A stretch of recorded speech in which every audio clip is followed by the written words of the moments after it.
Welcome back to my channel. ఈరోజు మన recipe వచ్చేసరికి వంకాయ టమాటా రోటి పచ్చడి. మీడియం సైజులో ఉండే ఒక 4 వంకాయలు తీసుకొని ఇలా పొడుగ్గా మధ్యలోకి 2 ముక్కలు చేసుకొని పక్కన పెట్టేసుకోండి.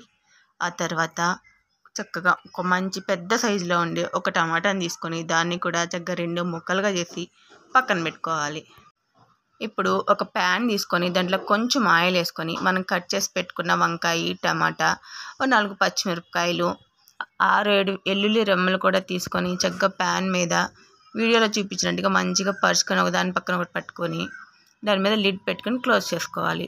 ఒక 5-6 నిమిషాలు మంచిగా మగ్గ పెట్టుకొని ఆ తర్వాత మళ్ళీ దాన్ని టర్న్ చేసుకొని బ్యాక్ సైడ్ కూడా మంచిగా కాల్చుకోవాలి.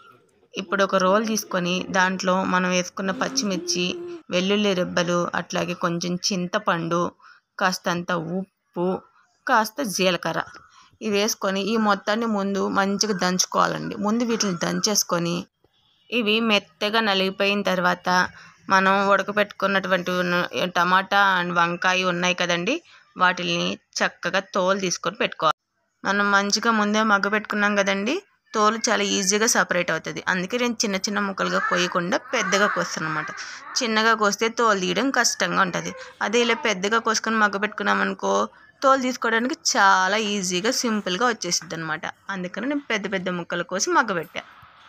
చూసారా పైన వీడియో క్లిప్లో ఎంత తేలిగ్గా వచ్చేస్తుందో తొక్కు. ఇట్లానే వంకాయ ముక్కలకు కూడా మంచిగా తోలు తీసేసుకుంటే చాలా సింపుల్గా వచ్చేస్తుందండి తొక్కు. ఈ రెండింటికి చక్కగా వంకాయకి టమాటాకి కూడా తోలు సపరేట్ చేసేసుకొని పక్కన పెట్టుకోవాలన్నమాట.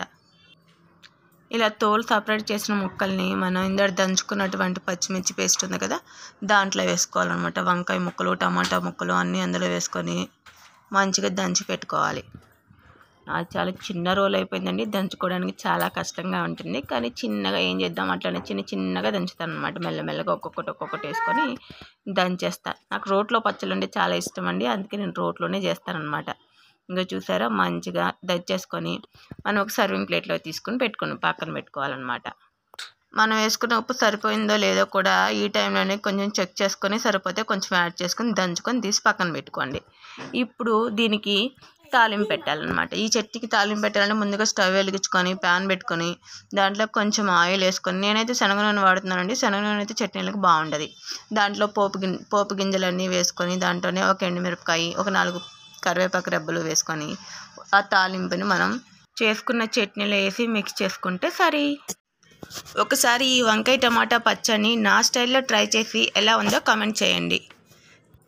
రెసిపీ మీకు నచ్చితే లైక్ చేయండి, షేర్ చేయండి మరియు నా ఛానల్ని సబ్స్క్రైబ్ చేయండి. Thank you friends.